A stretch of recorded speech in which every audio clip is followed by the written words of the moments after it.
दोस्तों नमस्कार। स्वागत है आपका हमारे YouTube channel sub staff to clerk promotion bankers way में। आज फिर एक क्लास जो कि MCQ नहीं है, वो है आपकी RBI एक्ट 1934 1934 के एक्ट में क्या क्या लिखा गया है, कौन कौन से सेक्शन है और मेन मेन जो सेक्शन आपको यहाँ पर एक्सप्लेन किए गए हैं। तो उनको हिंदी और अंग्रेजी दोनों में डिफाइन किया गया है। तो आपकी जो मर्जी है आप उसमें पढ़ सकते हैं, और अगर कोई सेक्शन सुक्शन गलत है तो वो आप देख सकते हैं कि सर इस सेक्शन में ये है। कुछ ज़्यादा कुछ तो है नहीं, लेकिन यहाँ से भी क्वेश्चन पूछे जाते हैं। और उसके बाद RBI एक्ट 1949, उसके बाद आपका NI एक्ट 1881, ये भी आपको पूछा जाता है। तो बिना किसी देरी किए हुए शुरू करता हूँ आज का। लेकिन कल क्लास नहीं आ पाई थी तो उसके लिए हम माफ़ी चाहते हैं, क्योंकि कल आपका दिन वैसे ही वेस्ट गया होगा, लेकिन आपने रिवीजन किया होगा, मैं आप लोगों से ये उम्मीद करता हूँ। और आप लोग अपनी प्रैक्टिस भी कर रहे होंगे कंप्यूटर पे अकाउंट ओपन की और क्यू बनाने की प्रैक्टिस आप लगातार लगे होंगे। और अपने जो क्लर्क स्टाफ है, अधिकार स्केल 1 2 है, उनसे रिक्वेस्ट किए सर हमारे को एक बार सिखा दो, तो आपको वो बता देंगे। तो शुरू करता हूँ आज का। जो सबसे पहला शुरुआत होती है RBI एक्ट 1934 से। RBI का जो एक्ट आया था वो 1934 में आया था, क्योंकि उस टाइम अंग्रेजी शासन था, ब्रिटिश लोग यहाँ हुआ करते थे, तो इसलिए पहले अधिनियम आते थे। आजकल भी पहले प्रस्ताव जाता है और फिर पारित बाद में होता है। ठीक है, तो आजकल भी होता है, लेकिन उस टाइम ब्रिटिश लोग रहा करते थे, तो ये वाला एक्ट 34 में आया था। और 35 में फिर RBI की स्थापना हुई थी। एज पर प्राइवेट उसकी स्थापना हुई थी, मतलब वो सरकारी नहीं था जैसे कि आज है। तो जो उसका एस्टेब्लिश हुआ था वो हुआ था 1 अप्रैल 1935 को, जो कि एक प्राइवेट के रूप में एस्टेब्लिश हुआ था। नीचे लिखा है यह एक निजी बैंक के रूप में 1 अप्रैल 1935 को एस्टेब्लिश हुआ था। एज पर प्राइवेट, निजी बैंक, निजी हिंदी में लिखा हुआ है, आप उसको देख सकते हैं। फिर अब ये सरकारी कब हुआ, नेशनलाइज कब हुआ? अब नेशनलाइज तो तभी होगा कि जब भारत आजाद हो जाएगा। भारत की आजादी 1947 में हो चुकी थी, तो उसके बाद 1 जनवरी 1949 को इसको राष्ट्रीयकरण किया गया इसका। ठीक है, और इसको जो रेगुलेट है वो वित्त मंत्रालय द्वारा इस RBI की कार्य प्रणाली को चलाया जाता है। मतलब वित्त, यहाँ यहाँ पर या कहीं किसी भी संस्था में अगर आप काम कर रहे हैं तो आपके ऊपर कोई ना कोई कंट्रोल कर रहा होगा। जैसे आप अगर दफ्तरी या PTS हो तो आपके ऊपर मैनेजर होगा, नहीं तो चीफ मैनेजर होगा। अगर आप स्केल 1 स्केल 2 स्केल 3 तो वहां चीफ मैनेजर बैठा होगा, नहीं तो जोनल हेड आपके ऊपर बैठा होगा। तो ऐसे ही RBI क्यों, ऐसे नहीं कि RBI सबसे बड़ा है, हाँ RBI सबसे बड़ा है, लेकिन हमारे से बड़ा हो, हमारे जो बैंक है उनसे बड़ा हो, तो हमारे ऊपर वो कंट्रोल करता है। तो उसके ऊपर भी तो कंट्रोल करने वाला शक्तिकांत दास बैठा है जो उनका चीफ है। और चीफ के बाद फिर वित्त मंत्रालय है, तो उसको जो रेगुलेट करता है वो करता है मिनिस्ट्री ऑफ फाइनेंस। नेक्स्ट, इसका जो ऑपरेशन है, इसके काम क्या क्या है? सबसे पहले इश्यूएंस ऑफ करेंसी, ये मुद्रा को जारी करता है। 1 रुपए के नोट को छोड़ के, अगर आपने कमेंट में बताना है कि 1 रुपए के नोट को कौन जारी करता है, मैं तो बता ही दिया था। 1 रुपए के नोट को कौन जारी करता है आपने ये बताना है। ये मुद्रा को जारी करता है।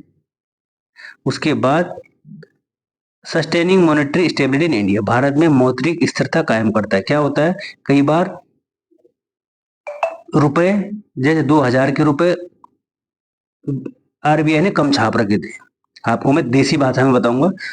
2000 के रुपए RBI ने कम छाप रखे थे, लेकिन जब मार्केट में देखा तो 2000 रुपए चलन से ज्यादा घूम रहे थे।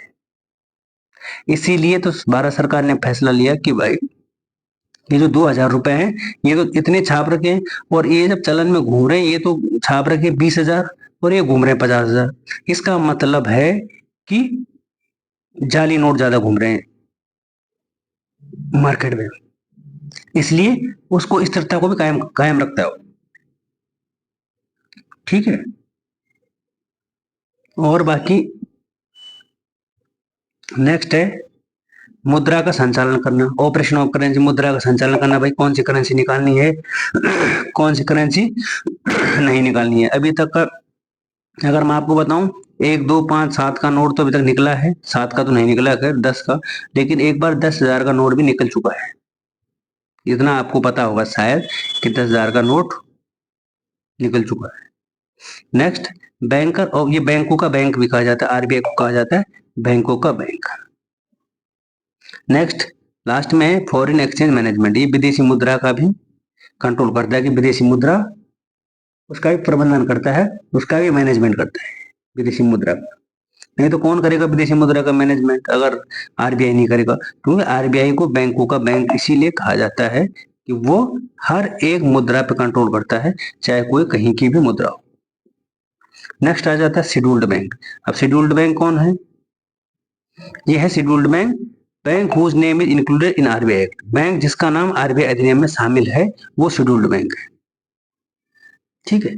These banks have paid up capital and reserves not less than 5 lakh, इन बैंकों की जो चुकता पूंजी है वो 5 लाख से कम नहीं है। ठीक है भाई। अगला है नॉन शेड्यूल्ड बैंक, जो गैर अनुसूचित बैंक है, कि जो 1934 में इस आरबीआई एक्ट में शामिल नहीं थे, उनको कहते हैं गैर अनुसूचित बैंक। जो 1934 में शामिल नहीं हुए थे उन्हें कहते हैं गैर अनुसूचित बैंक्स। ठीक है। अब आ जाता हूं आरबीआई की, तो उस टाइम क्या क्या व्यवसाय हुआ करते थे। व्यवसाय के प्रकार, टाइप्स ऑफ बिजनेस, क्या क्या व्यवसाय है? विदेशी मुद्रा को खरीद और बिक्री कर सकते हैं। अगर कोई भी बाहरी कंट्री की मुद्रा है उसको खरीद भी सकते हैं और उसको बेच भी सकते हैं। कौन? RBI. Acceptance of deposit from centre and state government, केंद्र एवं राज्य सरकार से जमा राशि की स्वीकृति भी इनके लिए ऑथराइज है। नेक्स्ट, अब आता है सेक्शन 21। इस यहाँ पर आपको बहुत कम सेक्शन देखने को मिलेंगे क्योंकि आपके इतने सेक्शन आते नहीं हैं जितने के लोग लिखते हैं, तो मैं खाली 2-4 सेक्शन लिखे जो कि इम्पोर्टेंट है।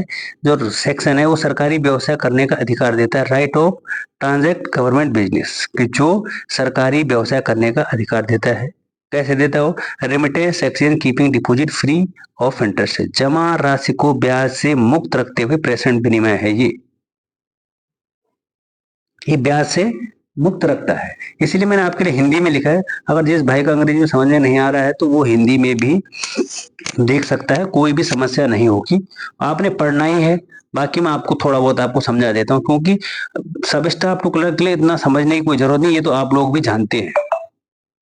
कई भाइयों ने पहले ही पेपर दिया है और उनका नहीं हो पाया, तो कोई बात नहीं, उनको पता है कि हाँ भाई ये पेपर में आया नहीं आया, बस थोड़ा ना, क्योंकि वो सब स्टाफ के अकॉर्डिंग ही पेपर निकालते हो। अब वो ये बोल देंगे कि कौन से सेक्शन में, हाँ एक आधा क्वेश्चन आ जाएगा थोड़ा बहुत, ये कौन से सेक्शन में कौन सी धारा है, तो फिर तो सब स्टाफ किस बात का है। नहीं तो यार स्केल 1 स्केल 2 के लिए आने चाहिए ऐसे क्वेश्चन तो, है ना। लेकिन आपने पढ़ना है और थोड़ा नॉलेज भी गेन हो जाएगी। ऐसे नहीं बोल रहा हूँ कि तुमने नहीं पढ़ना है, पढ़ना है, लेकिन अगर प्रमोशन के लिए ज्यादा नहीं कि कोई बोलता है कि भाई तुम्हारे पास इतना आएगा और उतना आएगा, तो गलतफहमी हो। Next, bank note. Bank note क्या है? कि sole right to issue bank notes, bank note जारी करने का, यहाँ पर ये एल गलत लगा रखा है, ठीक है, ये सोल है, एकमात्र अधिकार है इनको जो बैंक नोट जारी करता है, एक बाकी कोई जारी नहीं कर सकता। ऐसे कहीं बोले एसबीआई वाले बोले कि मैं तो जारी कर दूंगा, हमारी बहुत बड़ी संस्था है, तो कोई भी नोट जारी नहीं कर सकता है आरबीआई को छोड़ के। कहीं कोई तो रमखा बने कि ना भाई मैं तो कर दूंगा, लेकिन नहीं कर सकता। नेक्स्ट सेक्शन, अब 23 की बात करता हूं मैं, इशू ऑफ डिपार्टमेंट। इशू मतलब क्या होता है कि सोना, सिक्का, रुपया सिक्का विदेशी सुरक्षा के विरुद्ध नोट जारी करे, फॉरेन सिक्योरिटी है ना, उसके अगेंस्ट रुपए जारी करने का इनके पास अथॉरिटी है। ठीक है। नेक्स्ट आता है डिनोमिनेशन ऑफ नोट्स, कि नोटों का मूल्य वर्ग क्या है, कि किस किस नोट को जारी कर सकते हैं। आरबीआई कैन इशू 2, 5, 10, 20, 50, 100, 500, 1000 और लास्ट में 10,000 भी, ये 10,000 है और बीच में 1,000 भी है, वो मैंने लिखा नहीं है। वैसे आपको तो पता ही 1,000 का नोट तो चलन में आया था लेकिन बंद कर दिया सरकार ने। इशूड आरबीआई इन नोटों को जारी कर सकता है। अब आप बोलोगे 10,000 का नोट तो यार कहाँ जारी करेगा, लेकिन 10,000 का नोट भी जारी कर सकता है जो इसमें लिखा है। सही है, चलें फिर आगे। नेक्स्ट है आरबीआई कभी भी कोई भी नोट बंद कर सकता है। आरबीआई जब चाहे ना तब नोट बंद कर सकता है। उसको अगर पता लग गया कि भाई यहाँ पे इस नोट पे, अब छोटे नोट तो बहुत मिनिमम बंद करता है वो, कि छोटे नोट उसने 2 के नोट बंद कर दिए, क्योंकि दो के नोट तो वैसे भी चलन से आजकल दिख भी नहीं रहे गए। लेकिन जैसे उसको पता लगा कि 500 के नोट में गड़बड़ी चल रही है, तो तुरंत 500 के नोट जितने भी बड़े काले धन वाले हैं उनके पास है, तो 500 के नोट बंद कर देगा तुरंत, कि भाई कल से 500 के नोट बंद हो गए, जैसे 2,000 के नोट बंद हुए थे पिछले साल। ऐसे ही आरबीआई कभी भी किसी भी नोट को बंद कर सकता है। फिर मोदी जी आ जाएंगे कि भाई कल रात से ये करेंसी पे बैन लगाया जाता है, बोलना ही है, करेंसी बंद हो जाएगी। ठीक है। नेक्स्ट, नियम और बचाव मूल्य, रूल और defending value. Refunding value of mutilated soiled as imperfect notes, अपूर्ण नोटों के रूप में कटे फटे नोट, गंदे नोट रिफंड आप यहाँ कर सकते हैं कि आपके अगर कटे फटे नोट हैं तो आप आरबीआई में उनको जमा कर सकते हैं। लेकिन होता क्या है, आप लोग अगर क्लर्क के साथ रहते हो, कैशियर के साथ रहते होंगे, तो आपने देखा होगा नोट अगर 10 का नोट हाफ भी है ना तो उसकी फुल वैल्यू होती है 10 से लेके 50 तक। अगर नोट इतना भी कटा है, हाँ इतना भी कटा है तो उसकी होती है फुल वैल्यू। कितनी परसेंट वैल्यू है ये उसमें माना जाता है कि कितने परसेंट इसकी वैल्यू है। लेकिन 50 से ऊपर अगर नोट, या 100 का नोट है, 50 का नोट है, तो फिर अगर 50% कटा है तो ऐसे नहीं, फुल वैल्यू में जाएगा। लेकिन 10, 20, 50 तक का नोट हाफ है अगर, तो फुल वैल्यू में जाता है। उसके बाद अगर किसी कोने कटे होते हैं, यहाँ कटा होता है, फिर एक और कॉलम आता है पेड का, कि ये नोट पेड है, ये स्पेशल आरबीआई में अलग से जाते हैं। तो आपके पास अगर ऐसे नोट है तो आप उनको भी बदली करवा सकते हैं, कहाँ पे, आरबीआई में। और अब आरबीआई में तो आप जा नहीं सकते, लेकिन आपको एक एड्रेस मिलता है आरबीआई का, उसमें आप भेज के और रजिस्ट्री कर सकते हैं कि सर मेरे 20 रुपए फटे हैं, इनको रिफंड कर दो। तो 20 रुपए 30 रुपए तो कोई करता नहीं खैर, लेकिन अगर ज्यादा अमाउंट है, 500 के 4-5 नोट है, ऐसे कुछ है, तो आप उनको भेज सकते हैं। सॉइल नोट, पेड नोट, तो उनका परसेंटेज देखा जाता है कि कितना परसेंटेज है, उस हिसाब से उसकी वैल्यू मिलती है। जैसे 500 का नोट है, अगर 50% है तो आपको 250 रुपये मिलेंगे उसके। लेकिन 50% वो जब स्केल से नापा जाएगा तब उसकी कार्रवाई होती है। नेक्स्ट, सेक्शन 29 बोलता है कि bank notes are exempted from stamp duty, bank नोटों को स्टैम्प ड्यूटी में छूट दी गई है। किसके अंतर्गत, भारतीय स्टैम्प शुल्क के अंतर्गत उनको स्टैम्प ड्यूटी में छूट दी गई है। चले वे दोस्त आगे। नेक्स्ट है assets of the issues department, कि जो विभाग की जो संपत्ति है वो कितनी होनी चाहिए, ये है इसमें लिखा हुआ।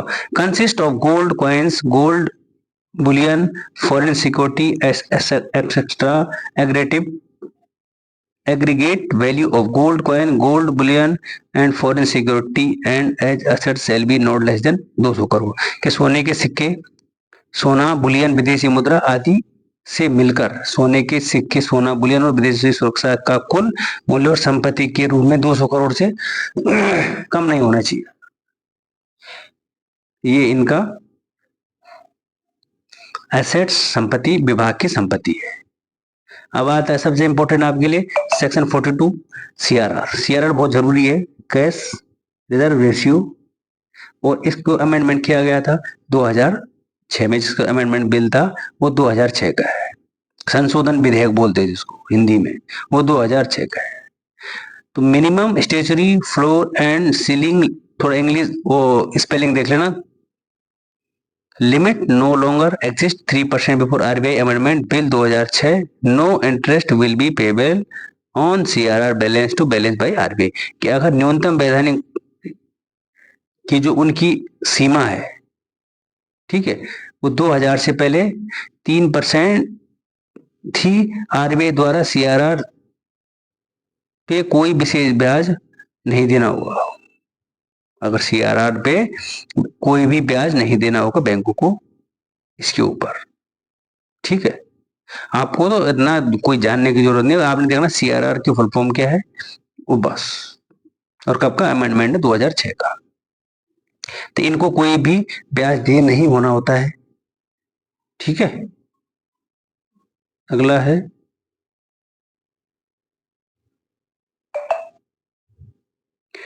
4% सीआरआर कैश डिपॉजिट बाय नगद बैंक्स टू आरबीआई। कि बैंकों द्वारा आरबीआई को 4% सीआरआर नगद जमा कराना होता है। ये सबसे इंपॉर्टेंट है थोड़ा, कि जो बैंक है ना उनको 4% नगद जमा करना पड़ता है, ठीक है। सीआर कैश रिजर्व रेशियो का 4% उनको नगद जमा करना पड़ता होता है। लास्ट में आता है आपका collecting of furnishing of credit enforcement. Credit जानकारी प्रस्तुत करने का संग्रह। अगर borrowers secured credit limits of rupees 10 lakh and above the unsecured credit rupees 5 lakh and above written as on last Friday on April to October every year half year। कि अगर उधारकर्ता को हर साल अप्रैल से अक्टूबर तक अंतिम शुक्रवार तक 10 लाख रुपए और उससे अधिक की सुरक्षित क्रेडिट सीमा 5 लाख रुपए और उससे अधिक की सुरक्षित सीमा पर रिटर्न मिलता है, तो उसको ये चीज बतानी पड़ेगी कि भाई कोई उधार करता है कि हाँ भाई कि 10 लाख है, सिक्योर्ड है 10 लाख रुपए, अगर अनसिक्योर्ड है तो 5 लाख रुपए, तो उस पर उसको रिटर्न मिलेगा कब? Friday to April October every, हर साल, लेकिन 6 महीने में, हाफ ईयर है ना, 6 महीने में। तो ये था आज का एक्ट 1934। और आपके लिए इसके क्वेश्चन भी आएंगे, एमसीक्यू आएगा, क्योंकि एमसीक्यू में ज्यादा प्रैक्टिस होती है। ऐसे में तो कई बंदे बोलेंगे सर मेरी ये समझ में नहीं आया, मेरी वो समझ में नहीं आया, लेकिन एक बार क्लास को आप देख लेना, ठीक है। और जब एमसीक्यू आएगा तो आप एक बार पढ़ लेना, इसको सुन लेना, और उसके बाद आपको जैसे एमसीक्यू आएगा तो आपको पता ही लग जाएगा कि हाँ भाई ये क्वेश्चन है, ये क्वेश्चन है, तो कोई दिक्कत नहीं, हल्के क्वेश्चन आएंगे उसमें, ऐसा कोई टाइट प्रोग्राम नहीं होगा। तो ये था आज का सेशन, है ना। अगर आपको पसंद आए तो हमारे चैनल को लाइक शेयर और सब्सक्राइब जरूर करें, ताकि आपके जो दोस्त हैं, आपके जो स्टाफ हैं किसी दूसरी ब्रांचों में, उनका भी भला हो सके और वो भी इस चीज़ का फायदा फ्री में उठा सकें। क्योंकि अगर 7-8 हज़ार रुपये देने, 5 हज़ार रुपये देने, 2 हज़ार रुपये देने से तो कोई फायदा है नहीं। तो आप ऐसे ही पढ़ सकते हैं, और आपको जब ऑप्शन आएंगे तो वहां पता लग जाएगा कैसे। अब मैं बताता हूँ कैसे। एलिमिनेट करने का एक मेथड होता है कि आपके पास 4 ऑप्शन आए, आपने सोचना है ये तो इसका है, ये इसका है, ये इसका है, बचाइए वाला। अगर आपको नहीं आता है तो लास्ट में बच गया थर्ड वाला। और आपको बताता हूं मैं आपके मार्क्स, अगर आप कंप्यूटर पे प्रैक्टिस कर रहे हैं, मैंने आपको बताया, तो वो बहुत बड़ा रोल, अहम रोल आपके लिए है कि आप उसकी प्रैक्टिस लगातार करिए। किसी भी स्टाफ को बताइए सर थोड़ा मेरे को ये सिखाना, मेरे को वो सिखाना, मेरे को ये सिखाना। आपको इजीली वो बंदा बताएगा कि कैसे अकाउंट खुलेगा, कैसे। आजकल तो टैब लेके घूम रहे हैं अकाउंट खोलने के लिए, लेकिन अब एग्जाम में पूछ लेते हैं तो अब क्या करें, नहीं तो टैब से खुल रहा है आजकल एग्जाम वो तो, और बाकी चीजें वो आपको बता देंगे, है ना। तो चलो ठीक है, मिलते हैं आज एक नए